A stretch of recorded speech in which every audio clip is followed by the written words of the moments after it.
Le festival du succès ne s'explique pas, le festival du succès se vit. Et pour vous donner un aperçu de ce que vous pourriez apprendre au festival, eh bien nous avons condensé toutes les interventions des speakers 2018. Si je vous dis Monsieur Légende, vous me dites Brise de Passe, la légende, nostalgie, Brise de Passe, ce sont des milliers d'histoires racontées, des millions d'anecdotes croustillantes sur toutes nos idoles, petites et grandes. Chaque jour sur Nostalgie, je raconte des histoires à propos des légendes de la chanson et du cinéma. Ça s'appelle la story. Ce qui est le plus passionnant dans la story, le plus captivant, c'est, vous en avez touché un mot hier, qu'est-ce qui fait que des hommes et des femmes, comme vous et moi, un jour deviennent David Bowie ou Madonna? Et la grande majorité d'entre eux, ils ont dû courir après ce succès. Et parfois, très, très longtemps. Et le succès pour vous, c'est quoi? Il y a deux écoles. L'école américaine, c'est l'argent. Et en Europe, c'est la reconnaissance du mérite de ce que vous avez réalisé. Il y a un acteur, justement, qui réunit les deux depuis 40 ans exactement. Harrison Ford. C'est l'acteur qui, de toute l'histoire d'Hollywood, a le plus galéré. Harrison Ford, c'est l'acteur qui ne voulait pas être star au départ. Ça peut paraître absurde quand on sait que c'est lui qui a rapporté le plus d'argent de toute l'histoire du cinéma à des producteurs. Et pourtant, Harrison Ford ne s'est jamais intéressé au cinéma avant d'en faire. Ce qui n'arrange rien, c'est que Harrison, qui se fait appeler Harry à ce moment-là, il déteste son prénom. Il est d'une timidité maladive. Dans la cour de récréation, il se fait taper dessus carrément tous les jours. Et son seul moyen qu'il a trouvé pour gagner, c'est de ne pas réagir. Il reste stoïque durant ces séances d'humiliation qui sont quotidiennes. Et en plus, c'est un élève médiocre. Son père arrive à trouver une université pas trop regardante du système américain où on l'inscrit et les années passent, 1, 2, 3. Les résultats ne sont pas fameux, mais en 4e année, il se dit, tiens, je vais chercher un cours pas trop compliqué pour améliorer ma moyenne et montrer à mes parents que, quand même, j'ai mérité qu'ils m'aient envoyé à l'université. Oh, théâtre, c'est cool ça! On va lire et commenter des pièces. Génial, chouette! Ah oui, mais il faut aussi les jouer. Il n'avait pas bien lu l'entièreté de la notice. Et donc le voilà qui se retrouve sur les planches avec un premier rôle troué, mais par un trac apocalyptique. Et là, que se passe-t-il? Le public et ses camarades ne captent rien de son trac. Il fait un malheur. Et un mois plus tard, il interprète déjà une autre pièce. Bref, il s'est trouvé une communauté dans laquelle il se sent bien pour la première fois de sa vie. Et donc, il accepte qu'on l'appelle Harrison et plus Harry.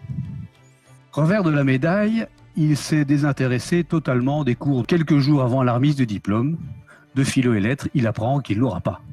Ignorant au passage que 20 ans plus tard, cette même université qui ne lui a pas donné son diplôme dira à tous ceux qui viennent « Vous savez qu'Harrison Ford a étudié ici, ah bon ?» Ils vont même inscrire une des citations qu'il dit dans Indiana Jones dans la fac de philo et lettres. En attendant, c'est compliqué de rentrer à la maison. On est en 1964, après 4 années d'études supérieures, dire aux parents qu'il n'y a pas de diplôme. Mais, heureusement, et ça, je n'insisterai jamais assez là-dessus, ses parents ne l'enfoncent pas. Que, du contraire, ils l'encouragent.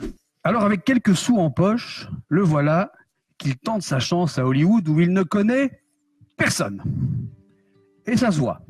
Pas un rôle, rien, schnoll, nada. Ah si, un petit contrat. C'est les contrats que la Columbia Universal font à l'époque pour engager des acteurs et en échange, ils jouent dans des tout petits rôles. Et quand enfin, il obtient son premier petit rôle, son nom ne figure même pas au générique. Et l'année suivante, rebelote. Entre les débuts d'Harrison Ford à Hollywood et son premier Star Wars, donc la date à laquelle on va le découvrir en 1977, il va s'écouler exactement 13 ans. Ça fait quand même une longue vie cachée pour un comédien. Heureusement, il y a un homme qui croit en lui, c'est un metteur en scène, qui s'appelle William Fusick, qui l'héberge chez lui, à Los Angeles, c'est ça qui lui permet de s'accrocher, et qui le recommande partout, et lui fait répéter ses rôles le soir devant la télé. Pourquoi le soir ? Parce que pendant la journée, il est d'abord livreur de pizza, puis il travaille comme vendeur dans un magasin de papier peint. Et donc en février 1965, ça y est, un entretien avec un directeur de casting pas très sympa, s'est bien passé, et le voilà donc engagé avec un contrat à $150 par semaine pour la Columbia. Et la Columbia, non seulement ils font jouer les mêmes comédiens dans toutes leurs productions des tout petits rôles, mais en plus, ils leur donnent des cours pour devenir des stars. Et c'est là que ça va coincer avec Harrison Ford, parce que non, il n'a pas envie qu'on lui fasse la même coupe qu'Elvis Presley, et non, il n'a pas envie de changer de nom. Il s'entête, le gars, et quand on le pousse à lui dire « Mais qu'est-ce que tu veux prendre comme prénom ?» il répond un truc du style court adultère, enfin bon, un truc tout à fait impossible, qui n'est pas du tout du goût du vice-président de la Columbia. C'est un mec qui s'appelle Jerry Tokowski, et il le prend en grippe. Et c'est un mec assez colérique en plus. Et le lendemain de son tout premier tournage pour la Columbia, où il a donné la réplique à James Coburn, Tokowski convoque Harrison Ford. Et il lui dit « Petit, il n'y a que 6 ans de différence entre les deux, mais ça plante déjà le décor. Je pense que tu devrais trouver un autre métier. Je vais te dire un truc. Quand Tony Curtis il a débuté dans le rôle d'un livreur d'épicerie, eh bien crois-moi, au premier coup, on voyait que ça allait devenir une star. » Et là, Harrison Ford se penche au-dessus du bureau de Tokowski et lui dit « Ah bon ? Je croyais qu'on était censé voir un livreur d'épicerie. » Dehors, Boyton, il est viré de son bureau et privé de cinéma pendant 6 mois. Mais il fait quand même une heureuse rencontre, et là il croit que c'est la bonne. Il rencontre un certain Jacques Demy. Ça vous dit quelque chose ? Les Demoiselles de Rochefort, qui n'a pas encore tourné, mais là il vient de faire Les Parapluies de Cherbourg, et donc il est à Hollywood pour tourner un film américain. Et Demy est convaincu d'avoir trouvé le gars qui va interpréter le premier rôle de son film. Et il ne se quitte plus, et pendant plusieurs semaines, comme ça, c'est la joie. Ça y est, ça va passer. Mais plusieurs semaines plus tard, Harrison apprend que le rôle va être donné à quelqu'un d'autre, car Tokowski est passé par là, et il ne supporte vraiment pas qu'on aille contre ses décisions. Pour loger sa famille, femme et 2 enfants, Harrison Ford s'est acheté une maison sur les hauteurs de la ville d'Hollywood, une maison qui est en piteux état, vu ses finances, et il se dit « je vais la retaper moi-même ». Et donc il est là, et s'assit, et ça cloue, et il y a un copain qui passe et qui lui dit « oh, en fait, t'es menuisier, c'est génial parce que j'ai justement un pote qui voudrait construire un studio. Tu t'y connais en studio ?»« Bien sûr ». Et donc, c'est armé d'un petit livre où on explique tout, qu'à la main, Harrison Ford monte lui-même le studio. Ça devrait être la catastrophe, mais le chantier se passe tellement bien que finalement, le copain appelle d'autres et les chantiers se succèdent. De 1969 à 1972, il va croiser plus de stars d'Hollywood sur les chantiers que sur les plateaux.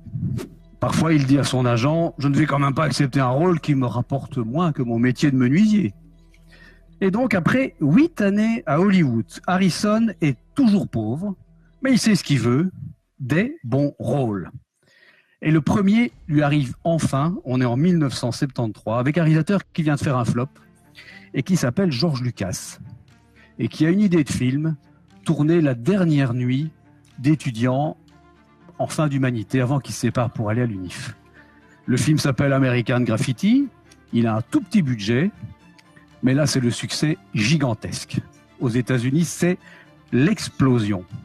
Et Harrison Ford, il a été très bon sur le tournage, grâce au cachet qu'il a touché, parce que George Lucas, c'est un de ses trucs en début de carrière, laisse un petit pourcentage sur les recettes à ses artistes.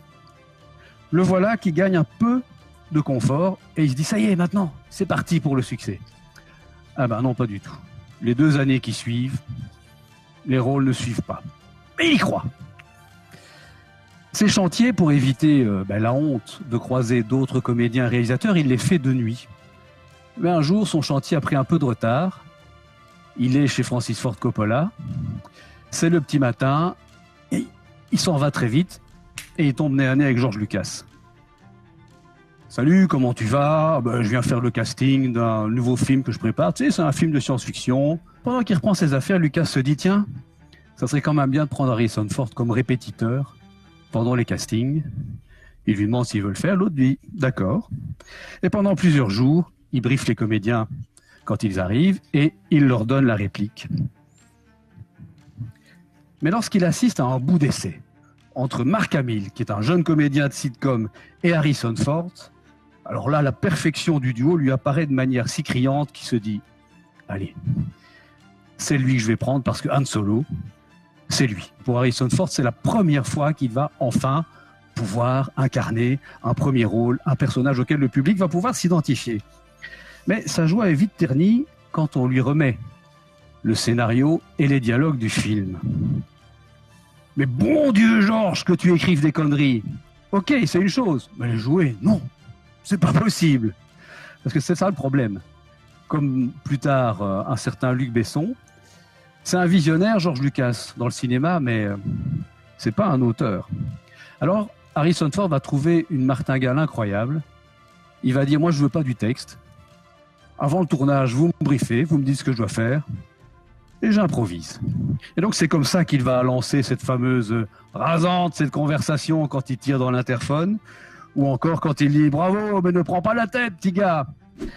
Et donc le 24 juin, Harrison Ford quitte l'Angleterre et rejoint sa famille après son plus long tournage. 42 jours, c'est absolument extraordinaire. Il a gagné une belle somme, mais il ne se doute pas de ce qui va arriver, puisque 6 mois après sa sortie, Star Wars a déjà rapporté, rien qu'aux États-Unis, plus de 10 fois la mise de départ. C'est le plus grand succès à l'époque de l'histoire du cinéma. Et comme George Lucas a à nouveau prévu de partager 2% de la recette qu'il reçoit avec ses 3 acteurs principaux, eh bien enfin, Harrison Ford peut se dire « c'en est fini de la menuiserie ». Il entend désormais se consacrer après 13 années de galère à sa passion d'acteur. Alors c'est une histoire qui vaut bien un long discours sur ce qu'est le succès. Un comédien, on n'imagine pas un type pareil qu'il ait pu galérer autant d'années et surtout passer à travers tout ça. 13 années de galère. On pourrait dire, ouais, ok, ça va, c'est Hollywood, le rêve américain. Et John Lennon alors? John Winston Lennon, qui naît le 9 octobre 1940, à la maternité de Liverpool sous les bombes allemandes. Il a un père absent, il est marin au long cours, et il ne le reverra pas avant l'âge de 4 ans. Là, le père débarque, et il décide d'emmener son fils en Nouvelle-Zélande. Les cris de la mère, il enlève le gosse, la mère les rattrape au dernier moment, et ils font un truc dramatique, c'est qu'ils demandent à un enfant de 4 ans de choisir entre le père et la mère. Vous imaginez ça? Eh bien, il ne va aller ni chez le père, ni chez la mère, il va être adopté par sa tante, parce que le juge a décidé que la mère, c'était pas top non plus. Vous voyez un peu l'ambiance. Et le traumatisme. Son père se manifestera plus avant 20 ans, avant le succès des Beatles. C'est très sympa. Hein? Et sa mère Julia va le quitter, victime d'un violent accident de la route renversé par un véhicule conduit par un policier en état d'ébriété. Et cette perte, vous le devinez, Lennon ne peut pas la supporter. Même s'il n'a pas grandi avec elle, c'est à sa mère qu'il doit l'amour de la musique. Elle lui a offert un jour une guitare, qui était pour lui un cadeau inestimable. Et 3 ans avant cet accident, John Lennon a perdu son oncle, qu'il a élevé. Et en même temps, il perd les moyens financiers. Il n'y a plus que sa tante pour s'occuper de lui. Et au même moment, il y a un autre jeune gamin qui perd sa mère. Il est de Liverpool aussi et il s'appelle Paul McCartney. Ce sont évidemment des blessures qui ne se refermeront pas, mais qui vont les réunir. Et nous sommes donc le 6 juillet 1957, Paul McCartney a 15 ans, quand il se rend à la fête paroissiale de Woolton. Donc c'est en proche banlieue de Liverpool. Et il a une veste blanche, un pantalon noir et sa petite guitare en bandoulière. Et il se rend à cette fête en compagnie d'un copain qui s'appelle Ivan Vaughan et qui veut lui faire écouter les Quarrymen. C'est un groupe de skiffle, un piètre batteur, un guitariste au talent bien caché et un bassiste qui joue d'un instrument composé d'un manche de brosse, d'une cuvette pour laver le linge et d'une seule corde. Et au milieu de cette bande, il y a un Teddy Boy, un rocker au blouson noir qui possède un charisme digne de James Dean. McCartney le croise souvent dans le bus, quand il part à l'école le matin avec son jeune copain George Harrison, mais ils se sont jamais parlé. Et McCartney, il perd pas une miette de la prestation de ce groupe, parce qu'il constate que si John Lennon, il a du cœur à revendre, il connaît pas les paroles. Il fait du yaourt. Lui, les paroles, il les connaît par cœur. Il a les moyens de s'acheter les partitions et les disques. Alors à l'entracte, quand Lennon voit débarquer ce jeune gamin de 15 ans qui est sapé comme Tony Curtis, il se dit tiens, hey, là un bourge qui essaye de faire du rock'n'roll. Alors il se présente et très vite, McCartney coupe court et se met à chanter 20 Flight Rock d'Eddie Cochrane. Et ça, c'est une chanson qui apparaît dans le film La Blonde et moi, qui est le premier film qui a popularisé le rock'n'roll et qu'ils ont tous vu à ce moment-là. Et là, Lennon, il est abasourdi, car non seulement ce gamin qui est face à lui, il est génial, mais en plus, je vous l'ai dit, il connaît les paroles, les vraies. Et après que McCartney lui ait refait le coup du Bebopaloola et de Lucille, il s'en va, laissant John Lennon à ses pensées. Et comme Lennon veut à tout prix sortir de Liverpool et de la pauvreté dans laquelle il est, il se dit que c'est pas avec les trois ringards avec qui il joue qu'il va y arriver. Ce qu'il lui faut, c'est ce mec-là, McCartney, même s'il risque de lui piquer la vedette. Alors pendant des années, les Beatles avec Lennon vont ramer dans Liverpool. Ils vont pleurer auprès des patrons de café pour qu'ils les engagent, jusqu'à repeindre les toilettes d'une petite boîte qui s'appelle le Jacaranda, où on ne voulait pas les engager. Comme ça, il se dit, on a tout le temps de scier les côtes du patron pour lui dire « Allez, fais-nous jouer, tu vas voir, on est bon. » Et le gars accepte, et il joue dans le café. Comme ils ont plein de copains, le café est rempli, et il les rengage. Et puis, un an ou deux après, un gars leur parle « Ça vous dirait de jouer pour 15 livres sterling la semaine ?» Chacun ? Ouais, chacun. Et c'est où ? À Hambourg. Les premières prestations des Beatles vont se jouer dans des claques, dans des boîtes de rencontres où les marins viennent retrouver des filles. Et les Beatles, eux, doivent simplement... ils remplacent les jukebox qui ne sont pas encore dans les cafés. Donc ils jouent la musique pendant 3, 4, 5, 6 heures. Ils dorment dans le froid, dans la salle arrière d'un cinéma porno à 4, dans une chambre sans lumière et sans chauffage. Bref, c'est la grosse galère, mais ils jouent 6 heures d'affilée, tous les soirs, pendant des mois. Et ça va devenir, grâce à ça, le groupe de scène le plus redoutable qu'ait jamais connu l'Angleterre. Et donc le 11 février 63, ça y est, ça fait 6 ans de galère. Ils enregistrent leur premier 33 tours et mettent en boîte 10 chansons en une journée. Mais voilà, il y a juste un gros souci. Lennon a un rhume. Il a un très gros problème de voix. Donc, ils reportent sans arrêt, de titre en titre, de chanter une reprise qu'ils ont prévue qui s'appelle Twist and Shout. Mais en fin de journée, ils pensaient que sa voix serait chaude. Mais pas du tout. Ça a été de pire en pire. Malgré le miel, les clopes, bon à l'époque on ne sait pas encore que c'est fort dangereux pour la santé, et il faut y aller. Et comme il doit y aller, qu'est-ce qu'il fait ? Il pousse sa voix. Il crie. Et ça, on n'a encore jamais entendu ça sur un disque, des mecs qui crient. Et ils vont le refaire à la télé. Et ça va créer un phénomène comme on n'a jamais vu, qu'on a appelé la Beatlemania. Quand les Beatles crient sur Twist and Shout, c'est la folie dans la salle. Il y avait deux choses. Il y avait le cri, et quand, ça va vous faire rire, Paul McCartney faisait ça. Regardez sur YouTube, dès qu'il fait ça, 2000 personnes, et c'est la folie. Et c'est de là que ça part. Avec Twist and Shout, c'est qu'il y a eu un impact tellement grand que même personne ne sait que c'est une reprise. Tout le monde croyait que c'était une chanson Lennon et McCartney. Et pour s'assurer que le Really Shocking soit bien au rendez-vous, quelques semaines plus tard, ils doivent jouer devant la reine d'Angleterre. On est encore qu'en 63, c'est pas encore des stars mondiales, les Beatles. Et John Lennon va s'adresser à la salle en ces termes. Pour notre dernière chanson, j'aimerais requérir votre aide. En l'occurrence, il s'agit de Twist and Shout. Les gens aux places les moins chères, tapez dans les mains, et les autres, contentez-vous de secouer vos bijoux. Shocking. Dans quelques semaines, Paris, New York, la Beatlemania va envahir le monde. Les Beatles sont et restent aujourd'hui le seul groupe qui a dépassé le milliard de disques vendus. Des disques qui ont été enregistrés en l'espace de 6 ans et demi, je le rappelle. Donc ceux qui leur font concurrence, c'est parfois des carrières de 30 à 40 ans. Ce qui tient à prouver une chose, il n'y a pas que nous qui forgeons notre succès. Et c'est ça qui est important avec ces expériences, celles d'Harrison Ford et des Beatles. Parce qu'une fois qu'on le tient, ce succès, rien n'est joué. Car quand on est au sommet, c'est la chute qui nous guette. Et il y a un seul moyen de rester là où on a parfois eu beaucoup de mal à grimper. Il faut que ce succès nous forge. D'ailleurs, est-ce qu'on ne dit pas que la fonction fait l'homme? Je vous remercie.